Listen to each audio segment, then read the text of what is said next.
នេះគឺជារបៀបដែលយើងធ្វើ object remove វិញដែលខ្ញុំគិតថាអ្នកនេះគួរតែចេះដើម្បីជៀសវាងនៅពេលដែល DP គាត់ថតមកវាអាចនឹងជាប់ទៅលើ object ណាមួយដែលយើងអត់ចង់បាននៅក្នុង scene របស់យើងណាអញ្ចឹងអាហ្នឹងហើយគឺជាការងាររបស់យើងនៅក្នុង post production ដើម្បីធ្វើការ remove object ហ្នឹងចេញណាអញ្ចឹងជំហានទី1យើងចូលមកកន្លែង window របស់យើងមកឬក៏យើងស្គាល់វាជា mask នេះចុចកន្លែងហ្នឹងមួយមកបន្តមកទៀតយើងចូលមកកន្លែង pen tool របស់យើងនេះហើយយើងធ្វើការគូស mask របស់យើងជុំវិញ object ណាមួយដែលយើងចង់ធ្វើការ remove វាចេញណាបន្តមកទៀតយើងចាប់ផ្ដើមចូលមកកន្លែង tracker របស់យើងនេះយើងចាប់ផ្ដើមធ្វើការ track ជាមួយនឹង mask របស់យើងអញ្ចឹងយើងចុចកន្លែង track forward នេះមកបន្តមកទៀតយើងទាញ playhead របស់យើងឲ្យវា track backward មកវិញអញ្ចឹងអ្នកអាចធ្វើការ play មើល tracking របស់យើងវាស្អាតនៅបើមិនជាស្អាតទេយើងអាចទៅមុខទៀតបានហើយតោះអញ្ចឹងជំហានបន្ទាប់យើងចាប់ផ្ដើម Alt S យើងបង្កើត serial node មួយទៀតមកបន្តមកទៀតអ្នកចូលមកកន្លែង effect ហើយយើងទាញ object removal របស់យើងចូលមកបន្តមកទៀតយើងទាញ alpha node ទី1ចូលមកកាន់ alpha object remove របស់យើង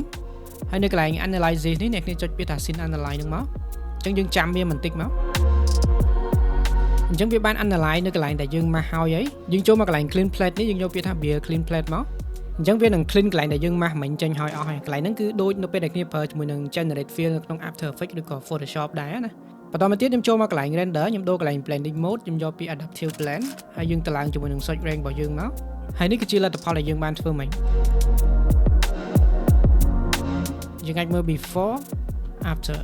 អូខេអញ្ចឹងខ្ញុំសង្ឃឹមថាវីដេអូនេះវានឹងជួយសម្រួលការងាររបស់អ្នកនាងបានខ្លះហើយតើតើនឹងការធ្វើ object remove នេះគ្រាន់តែជា beginner ទេបើសិនជាចង់ដឹងពីវាបន្ថែមទៀតអាច comment នៅវីដេអូខាងក្រោមយើងជួបគ្នានៅវីដេអូក្រោយ